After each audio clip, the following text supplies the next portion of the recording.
Ready? We're going for a ride. All right. This is the True North Collective podcast, a gathering of unsugar-coated conversations on authenticity, created by the real-life documentation of everyday humans fearlessly finding their true north. Welcome to Season 4 of the podcast. Hi, I'm Rachel. I've started collecting patches from all the places that I've been. I love bike bibs as a fashion statement. And I just learned that you can be a type A, a type B, a type C, or a type D. And I'm a type D. Hi, I'm Jenell. My feet are constantly blistered. When I'm stressed, my jaw hurts, and I'm practicing my Photoshop skills again. Hi, I'm David. I am more comfortable standing than sitting. I windsurfed across the Atlantic Ocean, and I walked away from my own company dream job to spread this message across the flat earth. And we are your hosts of the True North Collective podcast. Okay, let's talk about the windsurfing first, because we're definitely going to get into the flat earth part, but let's start with the windsurfing. Tell us that story.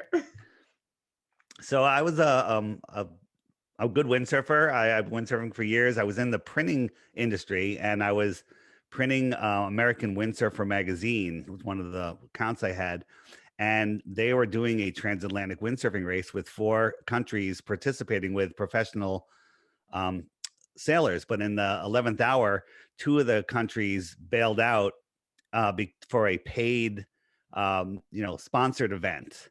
And so they opened it up to amateurs. And since I was doing the blueprints on the magazine, I saw it first. And I got in and convinced them that I was the man for the job. And I did it. And we were supposed to go from New York to France, but it was during an airline strike, Canadian airline strike. And they couldn't get the ship, it was a Russian icebreaker that was, the mothership. They wouldn't let it into American waters. So we had to go to get to Newfoundland.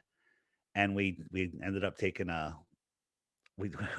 a truck and it was a whole thing. It was a truck and buses, because we were all staged here. And then we went from Newfoundland to Weymouth, England, across the ocean. It took 11 days, 2,000 miles. So are you taking breaks along the way? Yeah, it was a relay race. We were supposed to sail for 6 hours at a time, four sailors per team. But for 8 of the days, we had 30-foot waves. Oh my gosh! And it was insane. And we had a hard enough time keeping track of people, during the day. So we had to go from we started to go about 4:00 in the morning, and we went till about 10:00 at night. And you'd never windsurfed before that? No. Of course I windsurfed before. Oh, I was like, how in the heck did you? I was thinking that too. I was an amateur. I was a top amateur sailor. Okay. I just didn't do it as a professional. No. Okay. And, it was crazy. It was a crazy ride. Dude, 30-foot winds. That's no joke. 30-foot waves. Waves Waves in the middle of the ocean. Yeah. And there's something that ties to this story, though, to the flat earth, which I didn't even realize back then.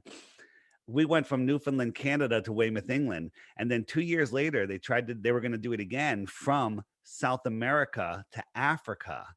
But that doesn't work on a globe, right? And so they were doing it, and literally they left the shore, and military helicopters and boats surrounded them, stopped them, and took them all back to shore and wouldn't let them go. Because on a globe, it looks like it's about 2,500 miles, but in reality, it's like 7,000 miles. So I'll show you with some graphics as we go. Okay. I feel like you're gonna get a lot of just like wait. Like my brain thinks. I know, like do either of you have a globe in your house? No. Okay. No. But next time you're out, like at Home Goods or wherever, anyone's house, you see a globe, grab it, pick it up, and read the label on the bottom. The label will read not for educational purposes, for decorative purposes only, because the globe is a lie. Well, I've heard that they say that because the scaling of it is not accurate. So like if you undo it isn't accurate, but I haven't really dug in further than that. So right. You have a visual. Yeah. So they were going to go from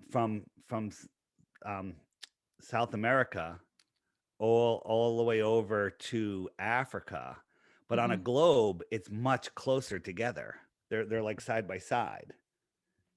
So these distances, the problem is the distances in the north are very similar on the globe and a flat earth. It's when you get into the southern distances that things get really screwy.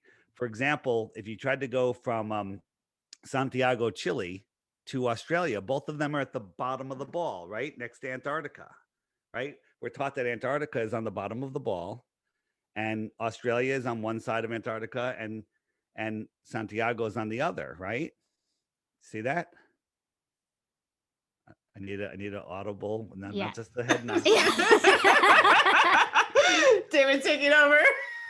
No, I'm not taking over. I'm just one thing at a time. So that would be the quickest trip. Or even if you don't want to go over Antarctica, you just kind of go around it. That would be the shortest path. But in reality, planes go all the way up to America, across the equator, all the way over, and then all the way back down. Why didn't they just cut across? This is even spread out on a globe. It's even closer than what I'm showing here.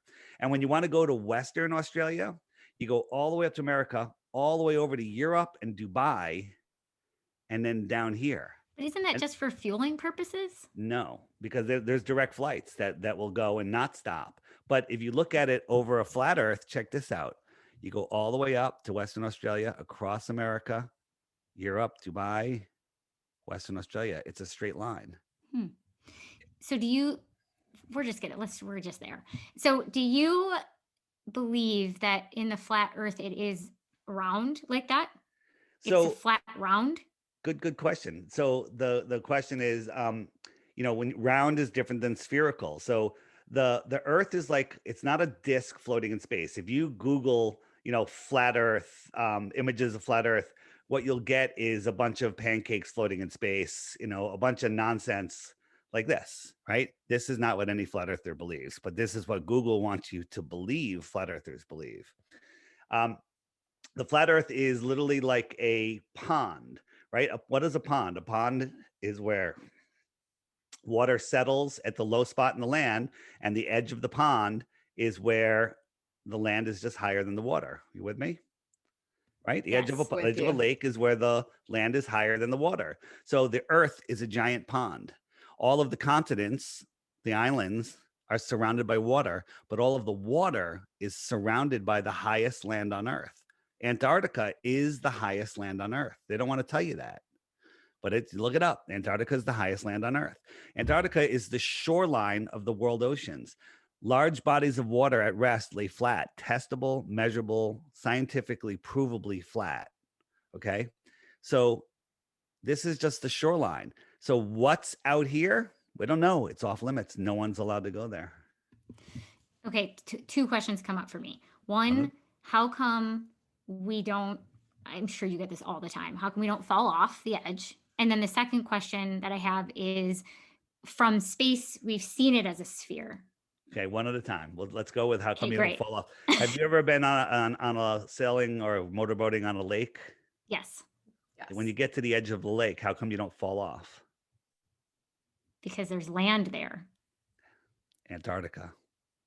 Antarctica goes on from here to here is 20,000 miles. Okay. But then what about when Antarctica ends? That's a great question. See this pink line here? This pink line is like 1,000 miles from Antarctica. That's 60 degrees south. Okay. That's the 60 degrees south parallel. In 1959, after Admiral Byrd said he flew over Antarctica, found land bigger than the United States, filled with resources. No human has ever stepped a foot on it. Then all of a sudden they go, we must protect Antarctica. Nobody can drop a cigarette butt. We must protect the penguins. And they put in the treaty, and you can't even question the treaty until the year 2041. No corporation, ExxonMobil can't say, hey, we want to go down there and get cheap fuel, right? No, nobody can. And nobody is allowed to explore out in Antarctica. Now there's 15 different companies that'll let you go on a vacation there, but they're all owned by the same company. So why does one company have 15 shell companies? Right? They'll take you to this little peninsula here, which is bigger than some countries, and they'll show you some penguins, and they'll show you some icebergs, and they'll bring you over here. They'll show you a ceremonial South Pole, but you can't verify where you are because compasses don't work. because they can't find the true north. And see what I did there? I like And, that. yeah. Yes. and Yes. and GPS doesn't work. So, this is all fascinating stuff. None of this proves anything because it's just unknowns. But I'm saying, why are they blocking us? Why did John Kerry on election day 2 elections ago go to Antarctica on election day? What's going on down there? What's going on in the outer space beyond the shoreline of Antarctica? Have you been Maybe to there's Antarctica? extra land out there, extra territory, Have you extra been? terra. Ooh. Have you been to Antarctica? I have not yet, but I'm Okay. working with a TV show that is wants to do a series on us, and one of the experiments that we want to do is prove that there's no 24-hour sun in Antarctica, and we want to go to Antarctica, and they might fund it. But this is where we live. Maybe there's extra territory out here, and the people that live out here on the extra territory, what would you call them if they came to visit? Aliens. Extraterrestrials, Oh. extra terra. Yeah, that makes sense. Right? I was like, And where are they coming from? They're coming from the outer space beyond Antarctica. All of the largest telescopes in the world are in the southern countries. They're in Johannesburg. They're in Chile. They're in what is it, New Zealand. And they're not looking up. They're looking out. They're looking south. Why aren't they looking up? Why are they all in the south? You know what's interesting? As you're talking, I actually thought that I was going to have a harder time digesting the idea that Earth could be flat in space because it's always seen as a sphere, and so I thought that was going to be a really hard thing for me to like cognitively get past. And I actually am like, oh yeah, if I'm not saying one way or the other. It's like it's completely, well, I don't know. For me and my layman's, not being an astrophysicist or anything, like maybe there's a reason that it makes sense from a scientific standpoint that planets are spherical. I don't know that. So we're gonna get into that right now. Well, I just want to finish my thought. So, but I actually sitting here today, like when I look at like, I don't know, even when they show, if you put all the solar system together, that's actually a flat. So that's interesting. So like all of a sudden my brain went, why isn't everything going like this? Why aren't they coming in from all different angles? Yeah. Why do meteors only go down and not shoot up from the horizon too? When you see a meteor shower, you never see one shoot up from the horizon because they'd be coming in at all different angles. You only see them go down. I'm trying to like gravity. Well, but if the Earth is a ball and and meteors are flying through space, they'd be coming in at all different angles. Like if I saw it go up, maybe somebody, in Australia would see it go down or whatever, or vice versa. But it's like how the toilet flushes in the opposite direction. Myth. That's a myth. I know. I'm just kidding. It's a myth. It's a myth. I didn't know that. That's a myth. Actually. It's not true. I have toilets that go in different directions in my own house. Okay? And I'm not on. It's just the way the water goes into the bowl. It's just the way the water goes into the bowl. Boo. Right? If you fill your sink up with water and give it a little push, just a tiny push in one direction, it'll go that way. And then you do it the other way, it'll go the other way. It has nothing to do with the fictitious spin of the Earth. All right, wait. So hold on. Before we get into a few things, so let's actually introduce you, like get you a little bit more formally in here, and then we can start to jump in. So we were hooked up with David via email. As we always like to say, we love to make friends with strangers on the internet. So here we are. And when David reached out, he started to share a bit of his story about how originally you thought flat Earth was completely silly and outlandish, but then you took an honest look at it and it completely turned your life upside down. You quit your job, you became an entrepreneur, you found divinity after being a lifelong atheist, and you've never looked back since then. So we're really excited. I know you've been on a lot of nationally, announced radio stations and a lot of podcasts talking about this topic. And like you said earlier, spreading the good word and educating people. So we're excited to just like play today and challenge some of our beliefs. We talk about that a lot in, our own stories in our head, but I think playing with beliefs and challenging your own beliefs is applicable in many different facets. So here we are. Belief is the enemy of knowing. For example, where do I live? Connecticut. Are you sure about that? Nope. You believe it though, right? Because I trust you. Yeah, you trust me and you never verified. Okay? You never verified it. I mean, you signed your form with your address. I did. Well, so is Still that believing. proof? Is that proof? No. I mean, so I'm just saying how easy it is to fool somebody. It's very, very easy. So we'll talk about planets and why they're round and how easy it is for NASA to fool us. Like, are you guys familiar with all the planets pretty much? What was like what planet is Them this? schnupp. What planet is that? Oh wait. I don't know that. Wait, hold on, go back. Is it Jupiter? Is it Jupiter, or is it a lake with ducks in Oh, it? Okay. Okay, I feel like we're gonna have to put this episode on YouTube. I know we talked about not, but we'll put this on YouTube. All right, I'll try to do less visual things.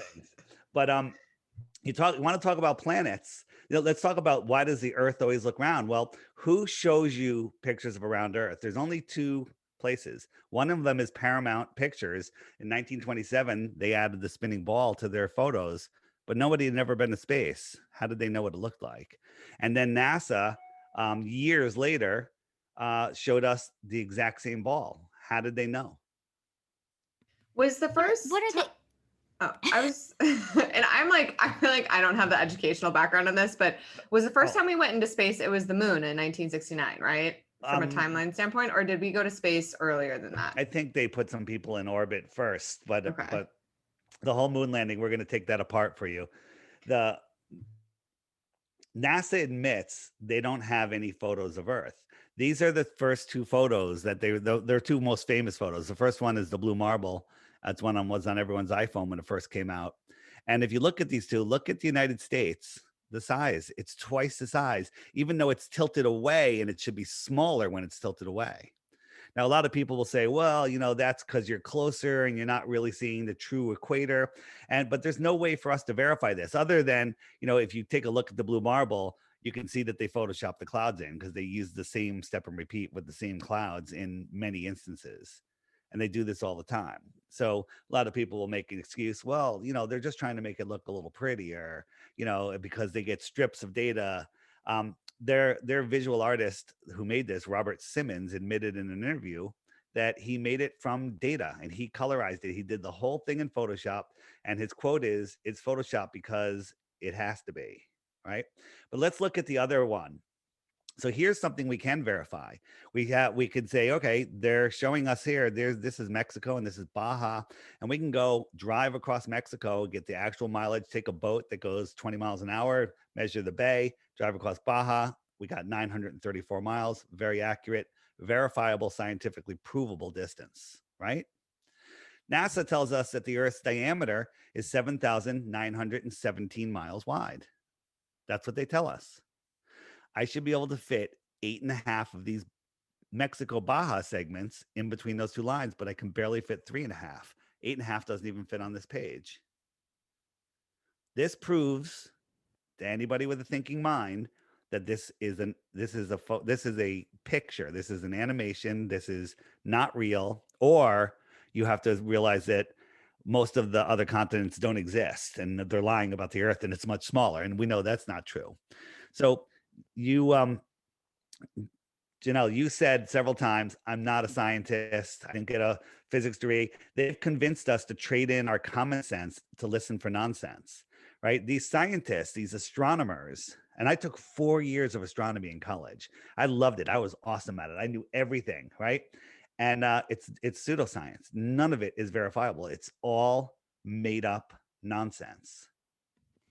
But what you just proved there, though, is that the visual representation that has been presented is inaccurate. But that doesn't necessarily translate to the fact that the Earth is. All right. So you said one of your questions was, why does the Earth look round? So now we don't know that the Earth looks spherical because we realize that we're not being shown a real Earth, correct?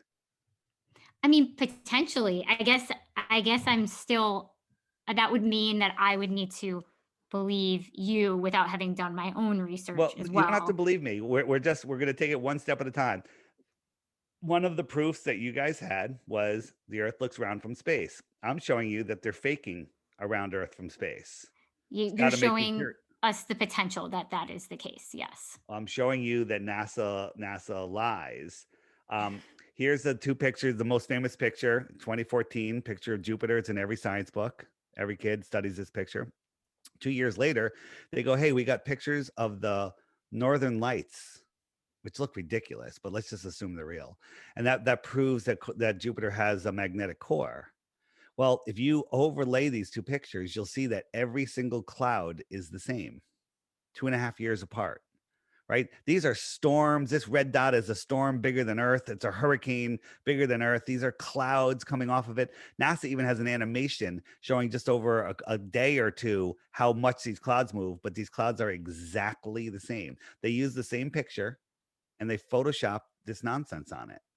So they're lying about Jupiter.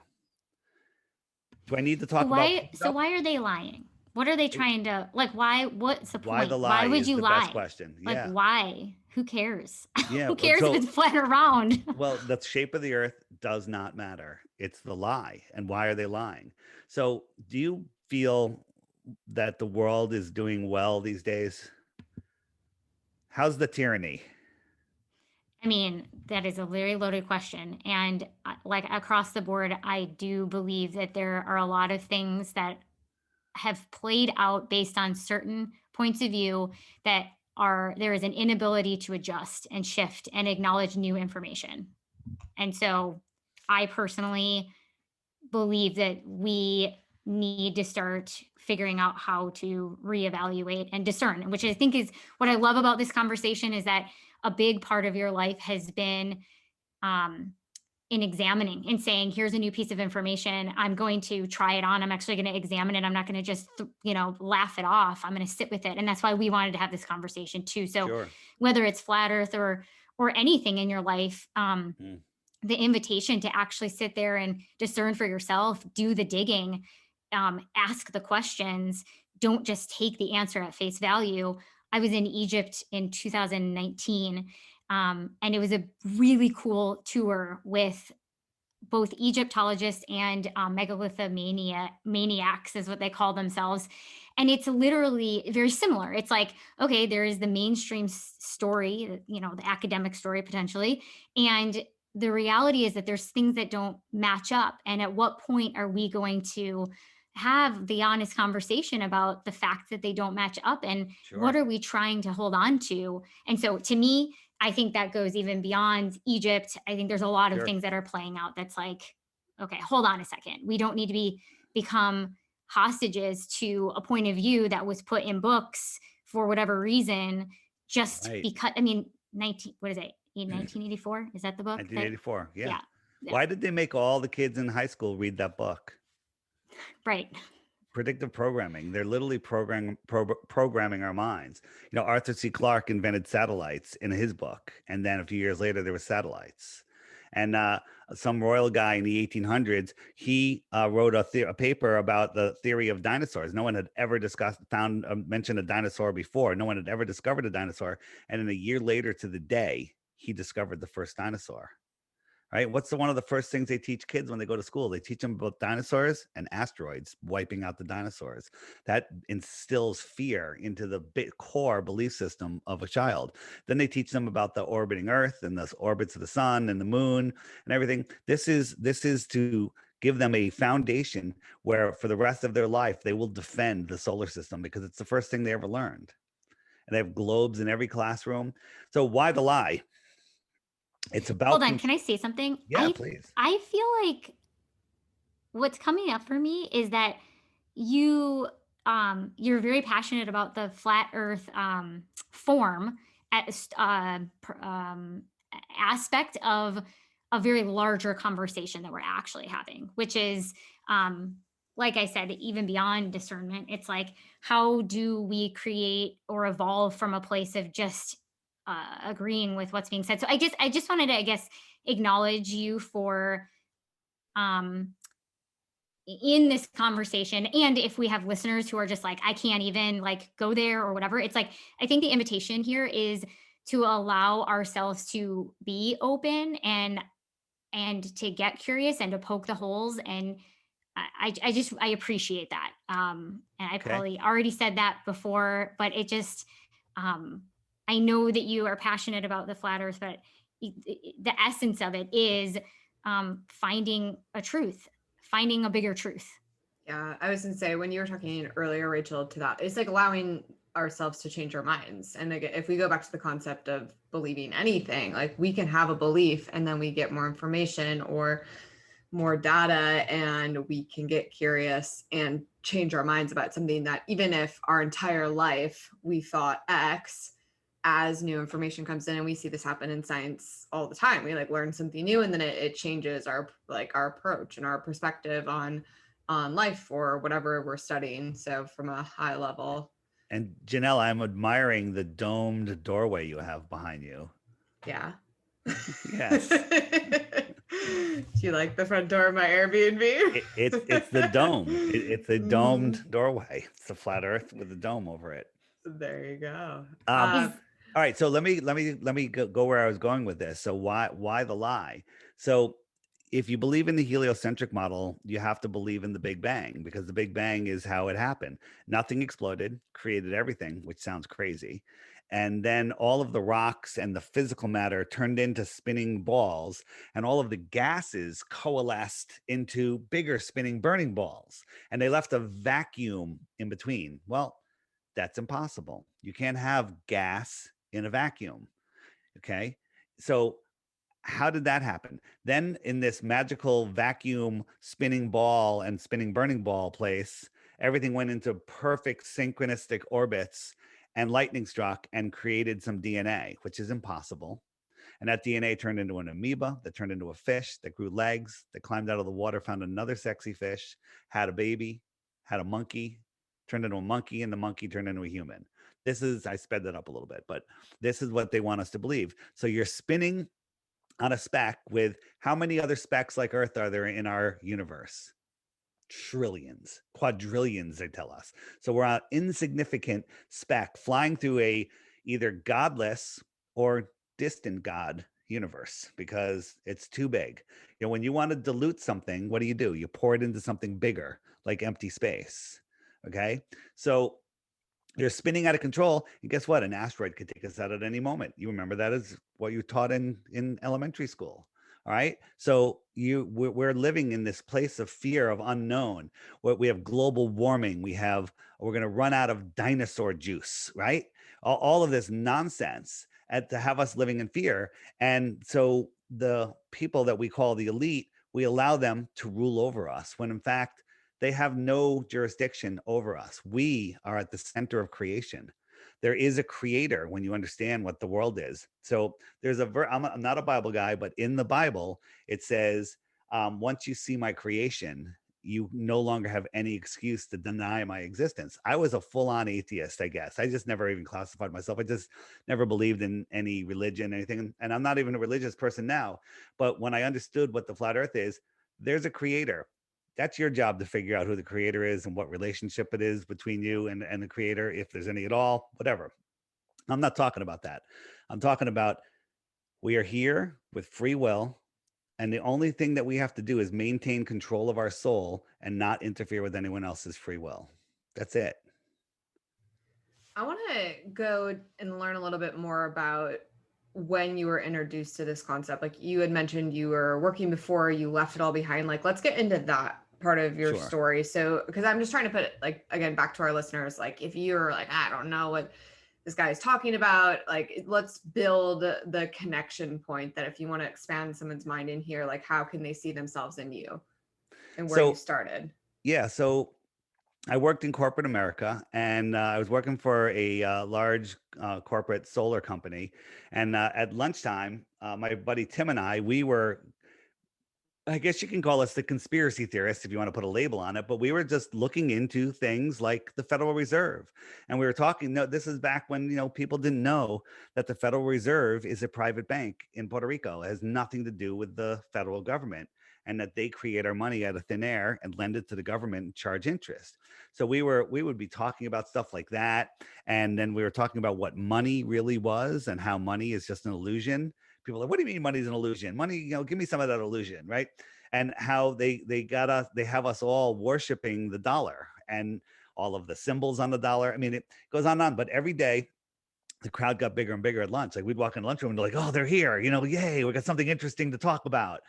And so one day Tim said, hey, we got an opportunity. A friend of his, a comedian, there's a podcast studio in New York City and we can do a podcast. And I'm like, what's a podcast? I didn't even know. Okay. And I was like, he's like, it's a radio show, but it's recorded. I'm like, okay, yeah, let's do it. And we started doing this conspiracy podcast and it got a huge following. It was called Deep Inside the Rabbit Hole. And it's still up if you want to see it. I mean, it was crazy. We did a show a week for 3 years. But in the third year, people's fans started sending me stuff saying, hey, Dave, have you looked into flat Earth? And I'm like, first, it's a joke, but then they kept coming. I kept deleting. Then they started posting stuff on Facebook. Watch this video, watch this video. I wouldn't watch a 1 minute video. It's ridiculous. Everyone knows the Earth is flat. We've known for 1,000 years or whatever number since the Greeks. And then one day, another researcher who I trust very much, I was talking to her about this crazy deceptions. I'm like, there's so much deception in this world. We were talking about some, crazy, ridiculous false flag event that was going on. And she goes, oh, David, it's worse than that. I think the Earth might be flat. And I'm like, not you too. Sophia Smallstrom. I'll throw her name out there. And she's like, Dave, watch these videos. I'm like, send it to me. I went in with a closed mind. I didn't go in and say, all right, let me see this. Let me analyze it. I said, let me disprove this. Let me prove the globe and be done with this.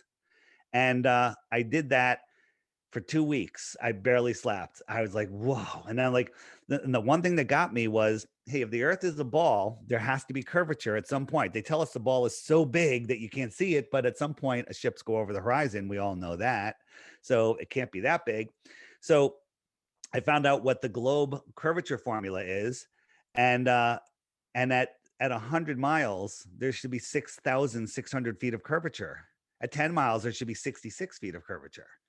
And so then I said, okay. And I ended up spending like $800 on a super zoom camera because our optics have outgrown their lives. I went down to the beach. I sat by the water and I was like, okay, that buoy is 11 miles away. I can't see it if I'm sitting on the ground. I can't even see it if I'm standing. It should be 60 feet below the curve. I sat down, zoomed in. I could see the bottom of the buoy. I can see the water's surface beyond the buoy for tens of miles. I'm like, there's no curvature. So then I rechecked the math. It doesn't matter. Even if the Earth was 1,000 times bigger than they tell us, there's still no curvature, no ball. So that's what got me into it. And then, and so that podcast blew up and I started the Flat Earth podcast and I was doing that for a while. And then I had left the company that I was working for, and I started my own company with 2 partners, and we were doing extremely well. I was the owner of my own company. I make my own hours. I was making more money than I ever dreamed I could ever make. Life was amazing. I was like, well, I've got it all. I live in Connecticut, I live in a good part of Connecticut too, right? And I go to vacation in the Caribbean, right? My father lived down in Puerto Rico. It was phenomenal. My life was great. Life is amazing, by the way. And one day when I was going to work, something told me, walk away from it all, David. Just leave it. And I'm like, what? But literally, it's just in my head, it's like, walk away from it all, do that. And I'm like, how am I going to support myself? Well, I created this app called the Flat Earth, Sun, Moon, and Zodiac Clock app. And I went home to pay my bills that night. And the money that had just come in from that month's sales of the app literally covered my bills to the dollar. And then I asked for some more signs. I was like, I need more signs. I mean, walking away from my own business, right? Well, give me more signs. I asked for a sign, got it immediately. And then I asked for another sign, got it immediately. And I was just like, all right, I got to get out. And I got out. How long ago was that? It's over a year ago. Do you mind sharing the other two signs? Because I feel like that'll really. Well, the other two signs might open up a rabbit hole, but I'll do it. Okay. And we don't need, doesn't definitely need to get into it. The first sign was I said, all right, give me another sign. And 2 minutes later, my partner goes, hey, we're doing a residential job. I hate residential jobs. Residential jobs are harder than commercial jobs, and they're 100th of the profit, you know, because you got to deal with the wife and you're putting up, 20 panels versus 6,000 panels, you know. And I'm like, who are we doing? He goes, the Clintons. Like the Clintons we're all thinking of, I'm assuming. Like based on Clintons, purpose, yeah. right? The Clintons. And if you know anything about my history, my research and stuff, not a fan. Okay, not a fan. So I was like, really? Can you give me another? I need another sign. That's too ambiguous, right? And literally a super short time later, I don't remember exactly. It might have been later that day or the next day. My partner says, hey, by the way, all the commercial rooftops that we're doing, that we have control over, we're going to be leasing out 5G towers on them. And I don't know if have you researched what 5G is, what's going on? Not a fan, right? I'm with you there. We're petitioning our town not to let 5G roll out. It's not going well. It's rolling out all over the place. But so those two things happened right away. And I said, okay, that's it. I'm out. And I walked away. So I'm curious with getting into this then, what does having the belief that the earth is flat and the work you're doing, like what does that do for you as an individual? Yeah. So what has it done for me? You know, what's amazing is if you went somewhere, I don't know, you're in a gathering, I don't know, there's not many gatherings going on these days, and you had a wad of $100 bills in your pocket and you dropped it in the crowd and you didn't notice it for an hour. Do you think you get it back? Probably not. Yeah. So we have these flat earth conferences. I'm actually going to one in South Carolina on the 26th and 27th. And we've had them in Dallas. We've had them in North Carolina. We had them all over the place, in Denver. And I'm confident that if I dropped that money there, somebody would find out that it was mine and bring it back to me. The flat earth community is amazing. We come from all walks of life, all socioeconomical levels, and everyone there is awake and aware that we are in the center of creation and that we have a mission here and that we're not supposed to squander our life away, spinning out of control, lost in space. And once you have that foundation, people feel like when you wake them up to the flat earth, you're ripping the rug out from underneath their feet. But the truth is they had no foundation to stand on. The earth is the foundation of the world, is the foundation of the universe. The earth is the basement of the universe. And once you understand that it's stationary and fixed in its position, and you can connect to it because we are part of the earth, the whole earth system. We can't live off of the earth. We can't get up as high as they tell us. I don't think that anybody can survive at altitudes higher than maybe 70 miles. That's it. And, the stuff that NASA shows us, I don't believe it's fake. It's provably fake. I mean, if I showed you on the space station, them hanging from wires, pretending to be floating just once, would that be enough? Would that be enough for you to unwind NASA all the way till we didn't go to the moon? I think that opens up like a bigger conversation though of trust in general, right? Like you could technically look at many things in life and say that you can prove it wrong, but does it make it? Well, if they're faking weightlessness, if they're faking it, why would they fake it if they're really in space, right? What a waste of energy and resources. They're not in space. They're in a Hollywood studio. It's like, what a waste of intelligence, creativity, energy, resources. Like, I still struggle with like, and it's not just with this, again, to bring the Egypt piece back. It was the same thing there. Like, I just really struggle with like, why waste so many resources on trying to hold on to a story. And from a pyramid standpoint, it's like the conversation we were having there is like whether the pyramids are tombs or power stations or something else. And it's like, there isn't an openness to it being outside of a tomb. But why? Like, why are we putting so much resources to keep the same story going? Like, who freaking cares? Because they don't want us to know what this world is. They don't want us to know, the pyramids, there's tunnels under the pyramids that were filled with acid. Well, why do you have a metal top and acid and, and there's pyramids all across the plane that line up with each other. I know. Right. So, and the story of them cutting these blocks and dragging them across the desert. You ever try dragging a cinder block across the desert? Okay. Just a cinder block. Right. And with all these slaves and logs, where did it all come from? And if you look at the timeline that they said, they're cutting, quarrying, transporting and placing it a block every 2 minutes or something like that for 20 years around the clock. Okay. It's complete and total nonsense. Mm-hmm. So there was a worldwide civilization that was called Tartaria that was here in the 1800s. And there was some sort of calamity that happened. If you looked into the mud floods, have you guys looked into that yet? Yeah, there was a worldwide calamity. And then when they dug out of it, the people that took over what was here, they decided to hide it from the peasants. We are the peasants. Right? They didn't discover America. America, some of the buildings were here when we got here. Some of the great architecture was here when we got here, and they just took it over and made up a story. I mean, that's the same thing in Egypt. It's it's the same thing all over the world. Yeah. Right. The transcontinental railroad power takeover. Were not built; they were excavated.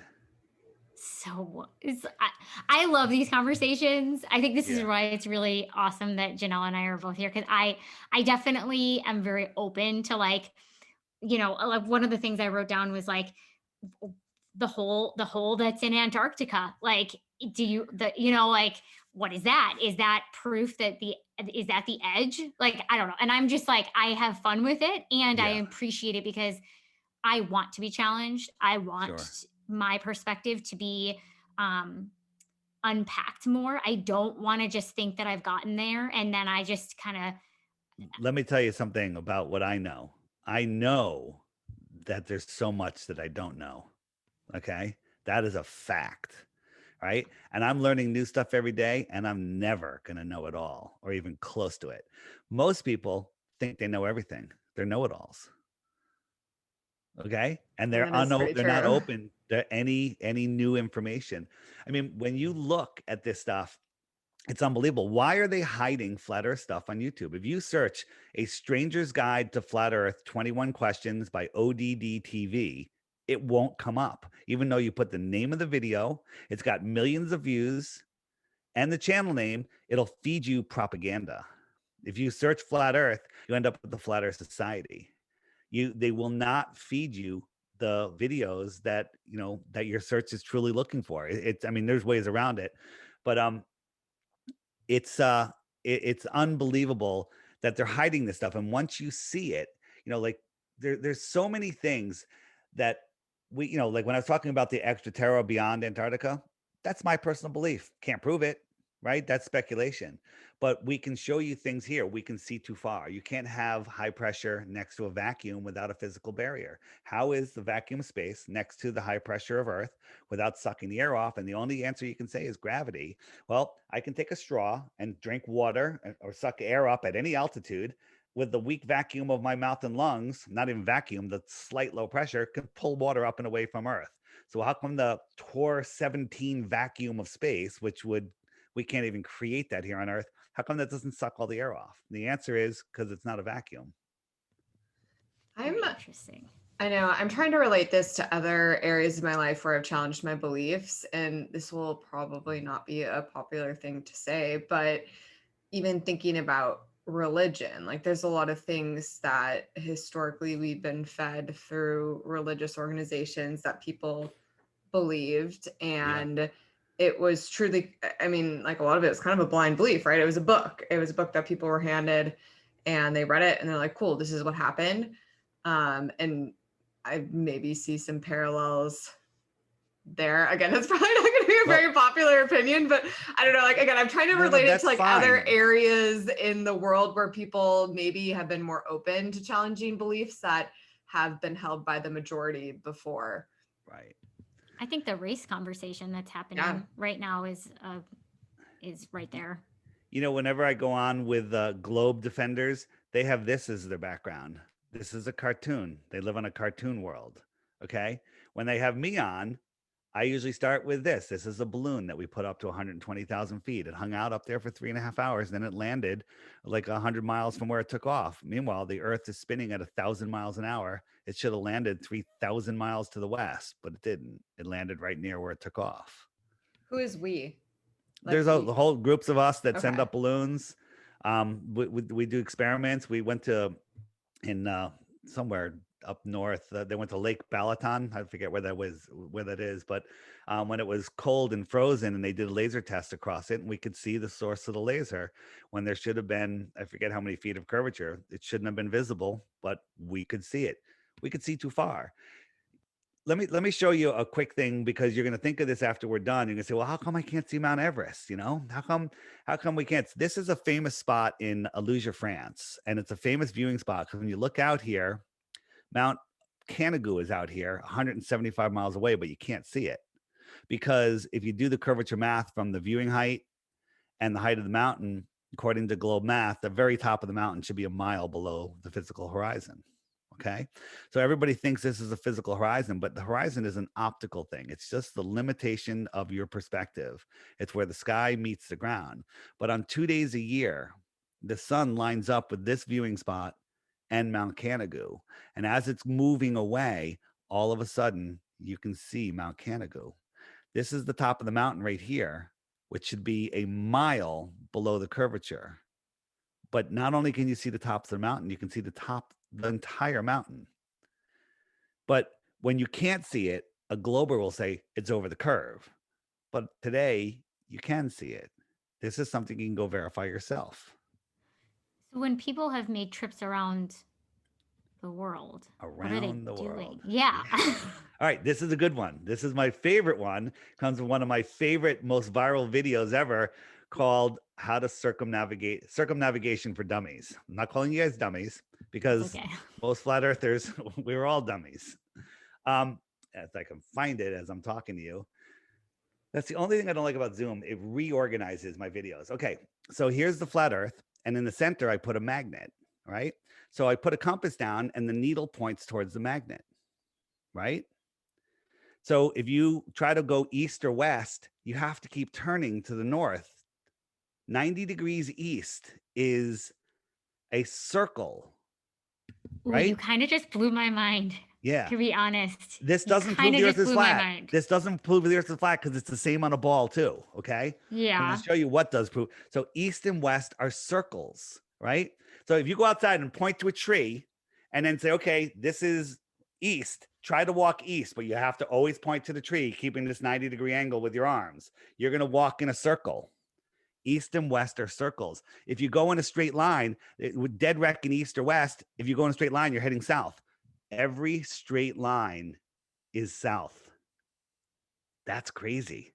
If you go from America and you go north, north, north, north, north, as soon as you pass the North Pole, you're going south. South, south, south, south, south, and I'm over in Japan. And I'm all the way in Antarctica. Every straight line is south. Once you pass the North Pole, you're going south. South is this way. South is this way. South is this way. All right. What you can't do, as I showed you earlier, is those plane routes, right? You can't go south and end up over here. Yeah, that's the question. But you could if it was a ball, and nobody's ever done it. Right? But is that why there's the hole there? Well, no, they tell us there's a hole because Admiral Byrd said he found land bigger than America beyond Antarctica. Yeah. So they had to make up something. So they made up this hole. They made up the hollow earth. The hollow earth is just another gatekeeping for your mind. So what most people do is when they say, Dave, people have circumnavigated south, and then they Google it, and there's a story. There's a lovely story about the world record, the Guinness Book of World Record for southern circumnavigation. Here it is. This is the route they took. North Pole. They went to Alaska, over to California, said hello to you guys, came over here, right? Of these islands. Then they went to Santiago. Then they went to here, and they didn't keep going. They turned around and they went back up through Brazil, up here, and around. And they got the Guinness Book of World Records for southern circumnavigation. That's a spread out of globe. This is what a flat Earth map looks like. That's all they did, and they won the first circumpolar navigation. Does that look like circumpolar navigation, or does that look like nonsense? No, but do you know a pilot that can just do this? That's what for I was you? just gonna say. I was like, why? Yeah. Okay, so like, what are the pilots all thinking? Because isn't there a pilot that's flying his little Delta flight or whatever whatever continental flight and is wondering why the hell they're going so out of the way, and no one's ever like, why are we going? Yeah. So the again, all of the people flying in the inner north, all of the, from to United States to Europe or whatever, these are all very similar on a flat Earth and a globe Earth. The problem is when you go in the southern flights, right?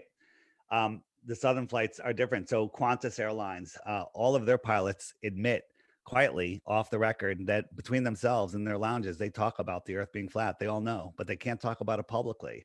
We interviewed a KLM pilot who was saying, when her flight to Germany or wherever she's flying, she said that she could see things. She explains what she's seeing. She knows how the gyros work. The Earth is flat. We had her on for a 3-hour show. Next day, grounded, fired. Okay, right? So these people know we live in this matrix where we have to earn money, and this is their career. There's plenty of pilots talking out, and I'll show you where you can see lots of that information in a moment. But a lot of pilots don't know. They get into flight, they take off and they land, but the GPS flies the plane for them the whole way. They're there reading books. They don't bring a globe in there with them and look at the globe. They're just following the coordinates at the control towers. And guess who's in charge of every flight route, international flight route? NASA. NASA. Suspect. Very good. Every civilization before us was flat Earth. The only religious one was NASA, who came up with this ball thing. I interviewed a woman in February of 2020, February 2020. It's not that long ago. 102 years old. I was interviewing her about the World's Fairs because she had been to these World's Fairs, and the World's Fairs that you probably just heard very little about are the takeover from the old world to the new world. And she had been to the ones in New York, and she had such a good memory. And I asked her, I said, where did you go to elementary school? And she knew the school, the teacher, the street, kids in her class. I'm like, wow, right? I couldn't even do that. Or maybe I could. Yeah, I think I could. But I asked her, I said, what did they teach you in science about the Earth? And she looked at me. I never mentioned flat Earth to her. She goes, they taught me the Earth was flat. And we talked to a woman in Croatia. She said in the 1930s, all the schools were teaching flat Earth. We found newspaper articles on microfilm about teachers that were being persecuted in the early 1900s for trying to teach heliocentrism. A listener just sent me an email today saying that I think they were in Germany. They were talking to their grandparents, and the grandparents said, I said, what did their parents or whatever think about the Earth, and they're like, it was flat. They knew it was flat. They still know it's flat. The grandparents, anyone that's over 100 years old right now knows the Earth is flat, right? But then they were taught other things. So again, is that proof? It's testimony of a senile old person. You can twist it any way you want, but if you look at history, his story, it's all lies. All of it. All of our history is a lie. Okay, so I am picturing a flat Earth right now. Mm-hmm. Is there no outer space that I guess does it just go down and then there's a base? So good question. So the deepest hole ever dug is just short of 8 miles. It's 7.5 miles. It's in Russia, and they hit a impenetrable barrier at that depth, and they couldn't get any deeper. Here, it's a great borehole. It's called, And they used ground penetrating radar to see what they were going to hit next while they were digging the hole. And it was wrong every step of the way. The ground penetrating radar, they tried to get them, they should have gotten their money back because it was useless. But let's put that in perspective. If the earth is an apple, they got halfway through the skin and then they hit an impenetrable barrier. But somehow they know it's in the center of the earth, the next 4,000 miles. They got the first 7.5 miles wrong, but somehow they know that there's a molten magnetic core in the middle of the earth. By the way, when you heat a magnet up, it loses its magnetism. There's no such thing as a molten magnet. Okay. This is all complete and total pseudoscience. This is a meme that we were brought up on. Here's another meme. This is a meme. This is pseudoscience. There's nothing behind this other than your belief because the teachers that you worshipped as a small child told you it was true. Okay. You were being lied to. This probably doesn't, this might not even be relevant, but I'm thinking back to all the things I learned in elementary school. So like tectonic plates though, like that shouldn't change, right? I don't know, like, does that change anything if the world is flat or not? There is earthquakes. A lot of them are man-made, but they're done with frequencies and stuff that they're doing and oil, fracking and all sorts of stuff. But neither of them prove the earth is flat or a globe, right? Volcanoes are not spewing lava from the inside of a ball. There's things called lava tubes. How do you make lava? How do you turn rocks into lava? Do you do it with pressure? Well, I don't think so. You do it with electricity. So if you take some rocks, you put them in a ceramic box right here, and then you put electrodes on them. Those are electrodes. You melt the rocks into lava. Bam, you got lava right there. Right. So the earth is an electrical system, right? We live in this electrical world where the sun and the moon, this is gonna take you a little, it's not that hard to follow. Okay. The sun is the anode. No, the moon is the anode, sorry. The sun is the cathode. It's sending electricity down to earth. The salt water carries the current, and the land is the salt bridge, and that's what makes a battery. That's how electricity works. So all of this electricity is coming to earth. The earth is a giant capacitor, and it's storing this electricity. And sometimes the capacitors will have a bolt go, of electricity will connect them, and that makes a lava tube. There's lots of lava tubes in Hawaii. They're all over the place. And sometimes they break through the ground. There's no such thing as a triangular volcano spewing lava out of the top. You've only seen that in movies. It's not real. So going back to, I'm still, I don't anyone can see my face right now. I know, like it's thinking very deeply. So going back to my original question of like, is there nothing below, like the earth is just like the bottom of the universe then? Or we just don't know? The Mayans said that we're on the back of a turtle. I can't prove them wrong, but I don't think that's the case. All right. So there's a movie I want you guys to watch, and I'll send you the link after. It's called Flat Earth, The Ultimate Litmus Test by Marty Leeds. Okay. Flat Earth, The Ultimate Litmus Test. Get some popcorn, a cup of tea, put your feet up, watch this puppy from the beginning to the end. And I guarantee you will lose the respect of your family and friends by the end of that because you'll be a flat earther. Yeah. Okay. Actually, I want to like pivot a little bit there too. Like, let's talk about your new beliefs and how my new understandings. Your new, yes. Okay. Your new understandings and how that has affected your interpersonal relationships. Because I think, again, like we can take this concept of having beliefs that differ from the communities you're in or the families you come from and how that can create tension. Let's apply it to this new understanding. So what is the exact question? You want me to talk about my family, about my friends, about my new friends, about my wife, my kids? What is it like for you to have such a shift in your perspective and to maintain connections or experience the shifting dynamic that happens in your interpersonal relationships? Yeah, the shift was big, where I'm lucky. Let's say, imagine if you two were flat earthers and you're quiet about it. You're in the closet because you don't want your work to know. You don't want Your next door neighbor might be a flat earther and you would not know it because they're in the closet also. There's flat earthers walking by each other all the time and they don't know it because everyone's in the closet. Me, this giant head is all over the place. Okay.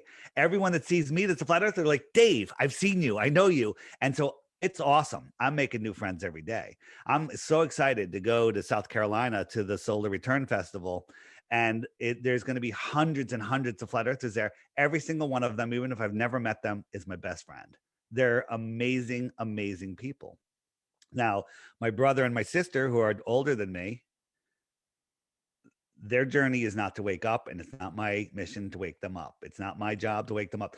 Their mission, their journey is their journey, and God bless them.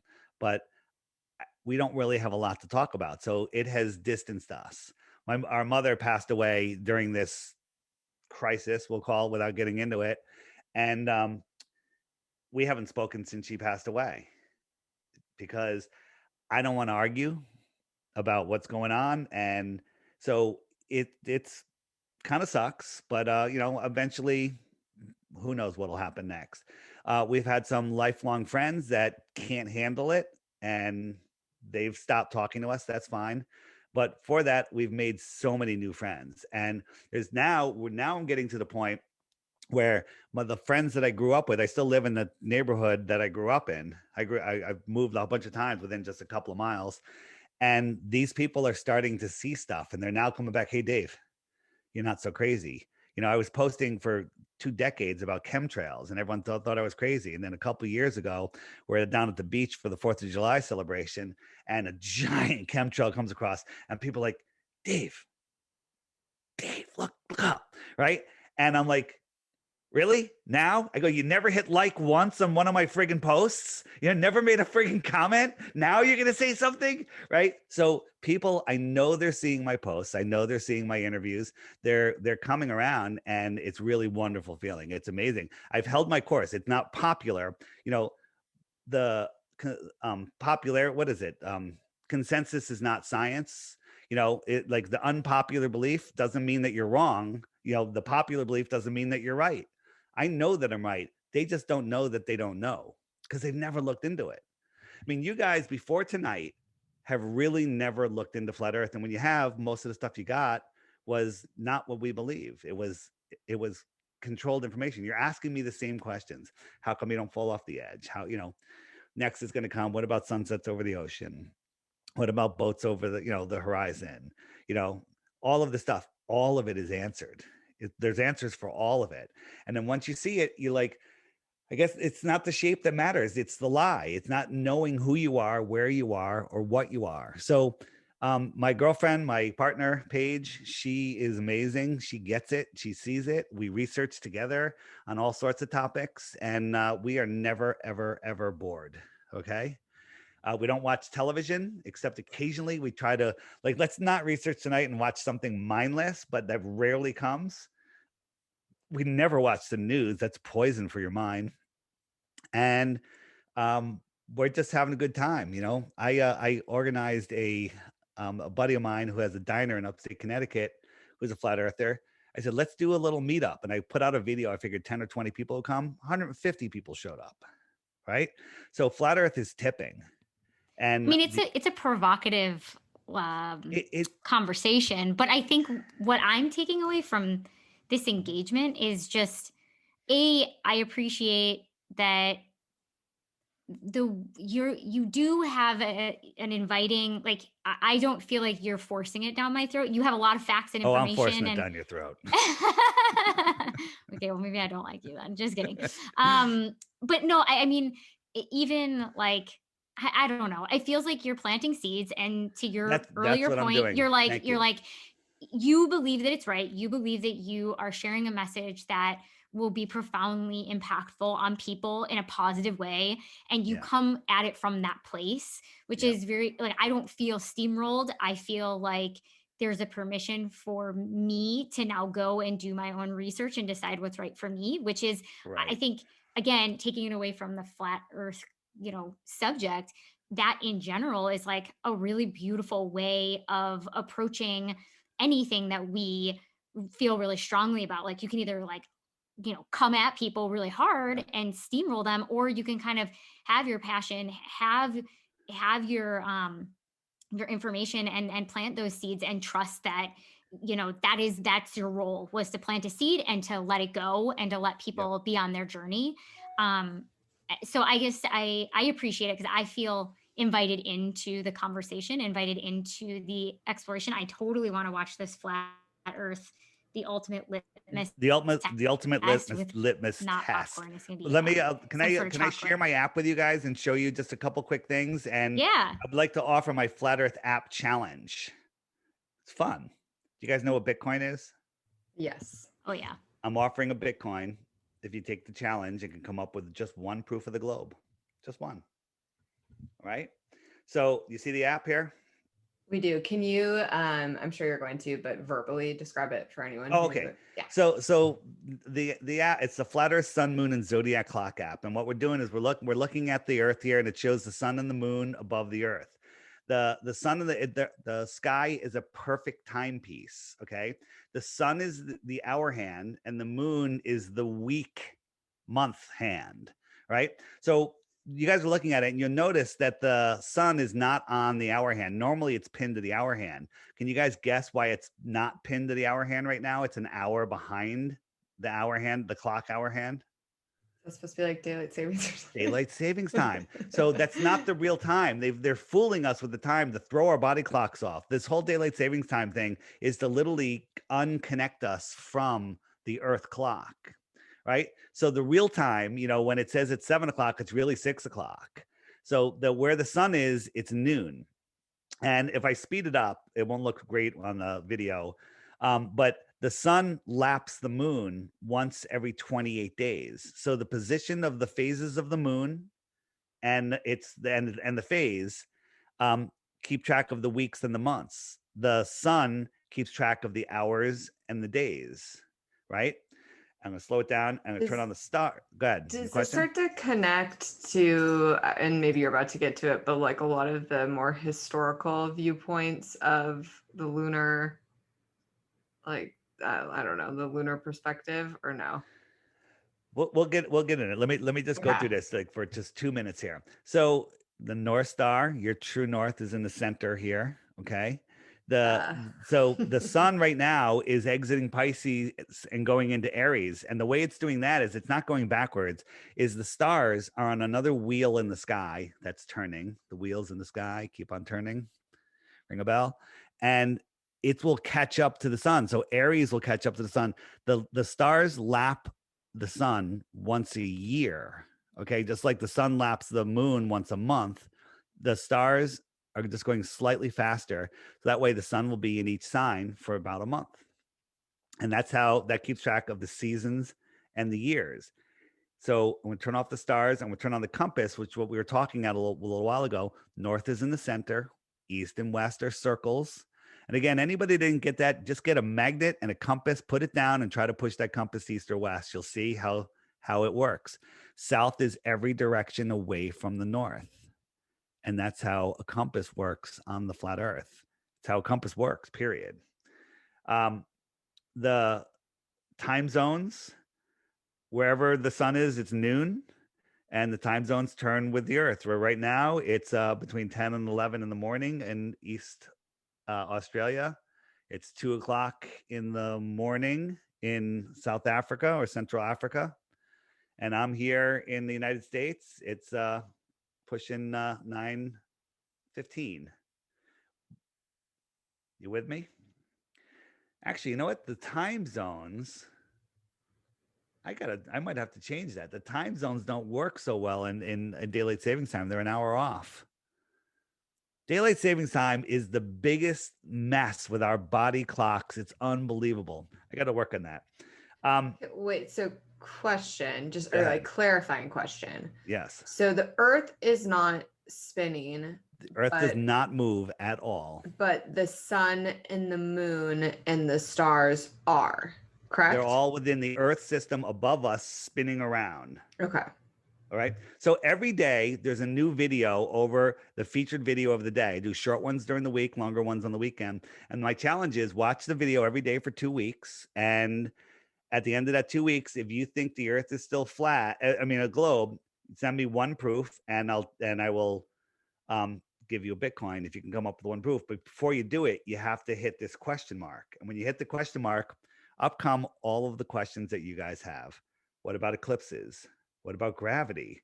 What about seasons? You know, hey, what about ships over the horizon? That's the one that got me. And that's the one where I went out and bought the camera. If you clip it, up comes a playlist of videos that will show you how to do this stuff yourself, real world observations, explains it all. And this is stuff that YouTube will not feed you.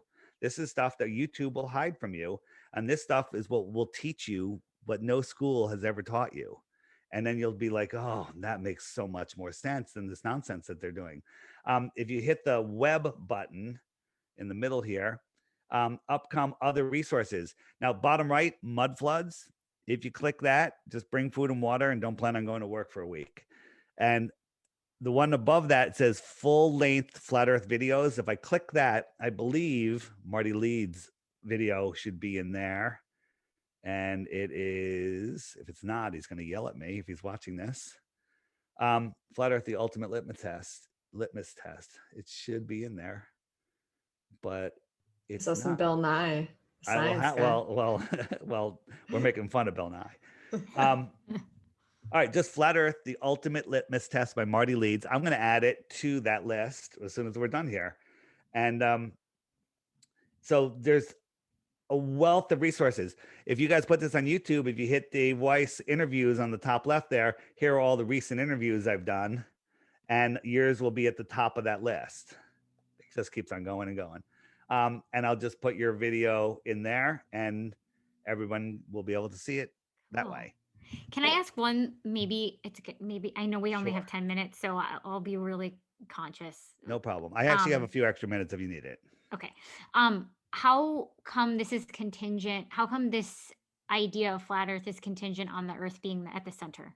Why is that important? Well, I mean, is it the epicenter or maybe across this earth plane, there's other puddles. There's other ponds. Yeah. With other suns. Okay. Maybe. I don't know. But you're saying of this earth. Of this world, this is a created world and we are in the center of it. Okay. This is our world.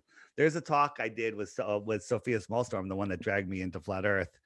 And it's called The Outward Flow of Civilizations. And it talks about how the Mayans and the Incans, all these civilizations that disappeared, perhaps their suns moved outwards and they moved out with it to the outer space. And then a new civilization started in the middle when a new sun was born. This is what I wanted to show you. Right now, if you look at the sun on this, it's over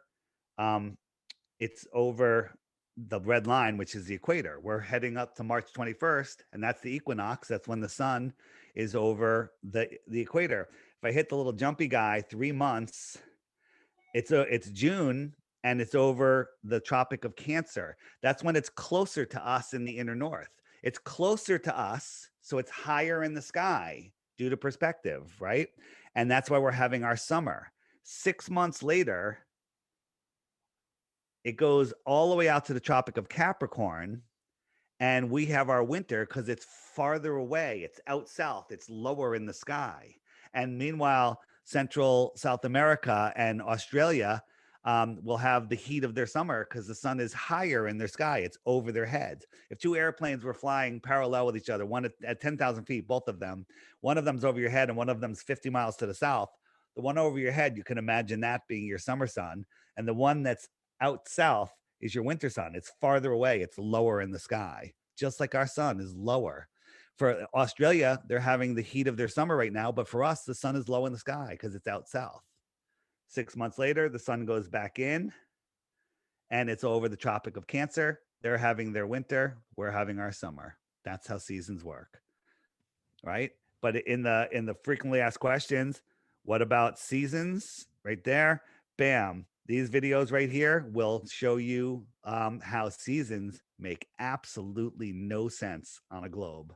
They make no sense whatsoever. Those videos alone will make you realize how nonsensical the globe is. And the last thing is, if you don't want to wait for the challenge, you can hit this little button next to it, and that's the archive button. And up come all of the videos from all of the months prior to this month, what was going on. Here's all the videos from this month. And if you hit the little hamburger at the top, all of the videos from all of the previous months in the app, a wealth of information that Google is hiding from you because they don't want you to know who you are, where you are, what this place is.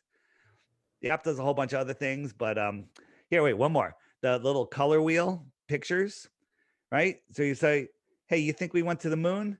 Do you really think astronauts were in this spaceship?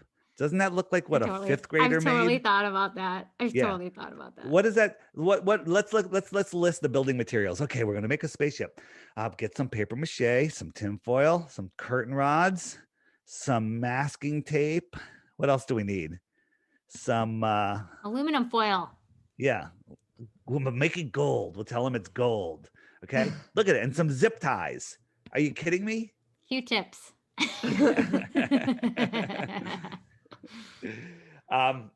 And so you can send those pictures. There's tons of pictures. We're adding more all the time. Just a resource of information just to learn about flat Earth. People get it. You get the notification every day. Hey, the new video's up. It's about sunsets and how the sun sets over the ocean. That's what today's video is about, as a matter of fact. And you watch it while you're having your breakfast, and every day you just become a little more educated. I have to say, I really just appreciate the invitation to get outside to disrupt my pattern, my, just the story that is most efficient, that it keeps resurfacing, and that goes, whether it's from a flat Earth perspective or beyond that. It's like, I think that's been a huge part of my own personal growth journey, is being able to disrupt those patterns, those default patterns. And today, I really appreciate it. I didn't really know what to expect having this conversation, but I also knew that I didn't want to just not have a conversation with somebody because I didn't understand it. And so thank you for coming in here and Rachel and answering all these questions that you've heard a million times. Well, no, it's okay. I love these conversations. And here's the thing. Now you know that there's stuff that you didn't know. And now I've shown you some doors. And the app, by the way, that's how I support myself. It costs $2.99. And guess what? When you're done with it, you have it forever, right? After you used it, like I had a guy on this, this guy just thought it was a money-making scheme. Meanwhile, he's drinking a $4 Monster energy drink. Okay. So he's poisoning himself. That'll be gone, except for the damage it's done to his body inside of a couple of minutes. And meanwhile, people have this app for years and years and years, feeding them new information every day. Just for anyone that's skeptical, just read the reviews in the App Store. And if you can't find it on Google, just go to theflatearthpodcast.com and click through it there, because the Google Play Store seems to be hiding it for some users. I wonder why that is. I'm like very impressed by the work, and just like from even like the headspace of a marketer and people that are creating information and educational resources and content. Like, it's very impressive, everything. I want to talk for the theme of your show, my true north. What has Flat Earth done for me? I like being in the solar business. And by the way, solar panels, scientists don't know how they work. They can't figure out how photons are making electricity. They have this theory, right? And I'll tell you how it's working. The sun's electric, it's sending electricity, and they're picking up the electricity. That's it. They just can't see it because they have the wrong concept of the source. They think it's sending photons, when in fact it's sending electricity. We didn't touch on gravity. Hit the gravity video, the top video in the gravity list. Amazing. It'll blow you away what gravity is. But my true north, I guess my true north is true north. I'm here. There's only one pole on Earth, and I'm not here selling apps. I'm here sending a message. And I created literally the highest rated app in the App Store, one of the highest rated apps that helps people find their true north. I couldn't be happier. And guess what? People say, I can't afford it. I'll give it to them for free. Okay. I give it to them free. Like, they send me an email, like, I'm on my mom's account, whatever. I'm like, here's a free download. Okay. So this is 2020 was like one of the greatest years of my life, right? With all this nonsense going on. So again, our life, this is what they don't want us to know, that our thoughts create our reality. They don't want us to know that our thoughts literally create the world we live in. And so they're taking over our thoughts. We watch the news, we live in fear, we lower our vibration, we disconnect from our ability to create, to manifest. And they don't want us to know that. They don't want us to know the true power of our minds. The movie, you know, the documentary with Keanu Reeves called The Matrix? Oh, yeah. Are you familiar with the documentary? Yes. So at the beginning, Neo is disconnected from his soul. He's lost in the Matrix. His mind is trapped in the Matrix, and he's depressed. He's in his bedroom. He's sleeping, right? But then by the end of the movie, he unplugs from the Matrix, physically, mentally, whatever, and he discovers who he is, where he is, what he is, and the power of his mind. That is a perfect analogy of what's going on in this world. I think most of the depression in this world is because people can't hear their souls speaking. They can't follow their soul's journey, and their minds have been captured by the news, north, east, west, south. They're steering you with the news. There's okay. You just dropped like so many good little gems at the end of it. And again, like you can just take, even for anyone who's listening and they're like, I'm still not on board with like the topic. It's just like everything you're saying though is very valid and applicable in so many areas. And I was also just thinking again, like to challenge perspectives. It's like people who are like, oh, that, you know, if you don't want to believe in this, like think of all the things out there too, like gravity, or like someone was out there, you know, and being like, I've created electricity, and everyone's like, you're crazy. And until it becomes more mainstream and like people start to understand, and then it's like adopted. So it's like, to Rachel, to your point, and like challenging perspective and just like keeping an open mind, you know, whatever you choose, like, and this is for listeners, you know, like whatever you choose to believe, or if you want to do the research, you know, I really think that is it. Like, can you keep your mind open and do your own research and like figure out if like this works for you, you know, and like, I know, or this is literally like, anything. Yeah. Anything. Yeah. Anything. And because there's so many things that are a default perspective. Here's the thing.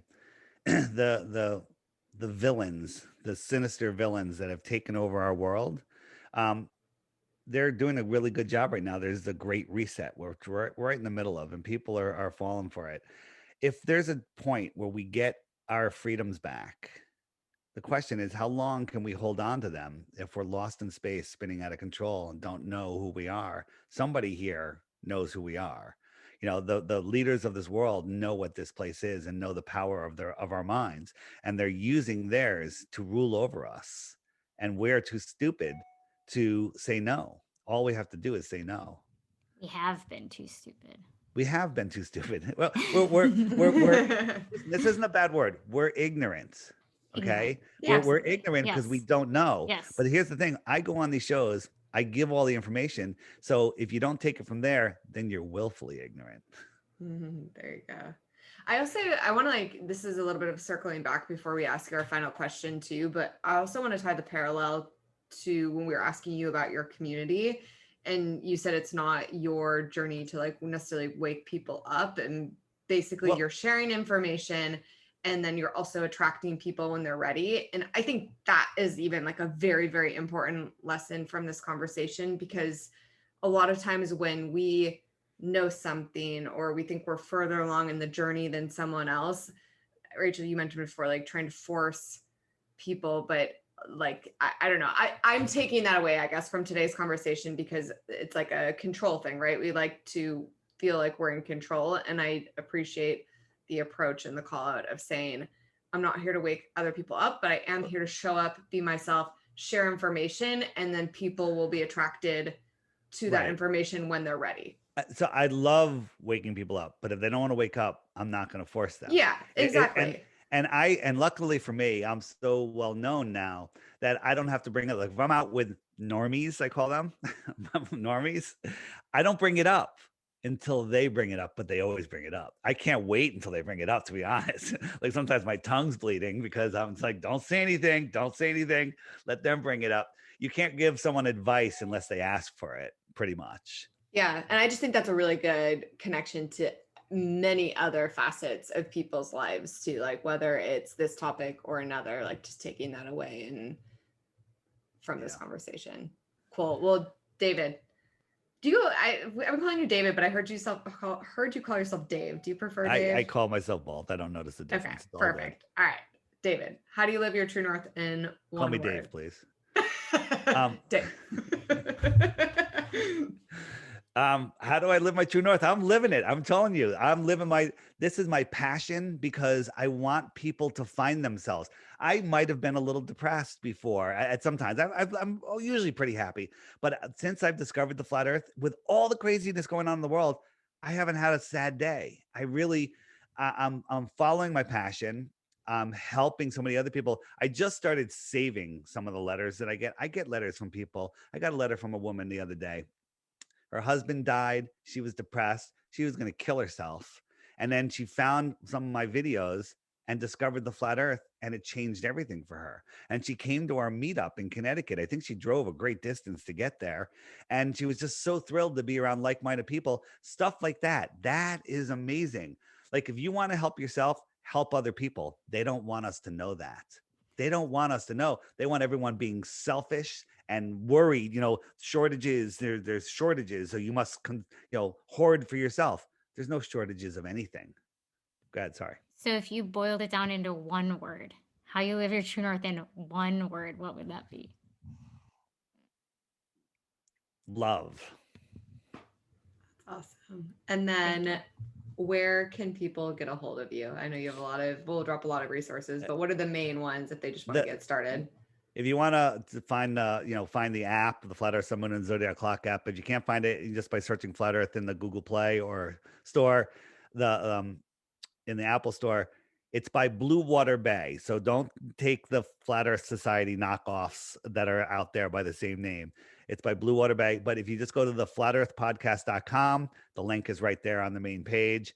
Any of my videos on my YouTube channel. My YouTube channel is great for beginners. It's 5-minute, 3-minute, 2-minute videos, all short videos, most of them at least. And it's the initials for Deep Inside the Rabbit Hole, DITRH. That's my YouTube channel. And my Instagram and everything else, just the Flat Earth Podcast. That's it. The Flat Earth Podcast Instagram, website, Facebook page, lots of stuff there. Most of my interviews are there, but they're all on the app too.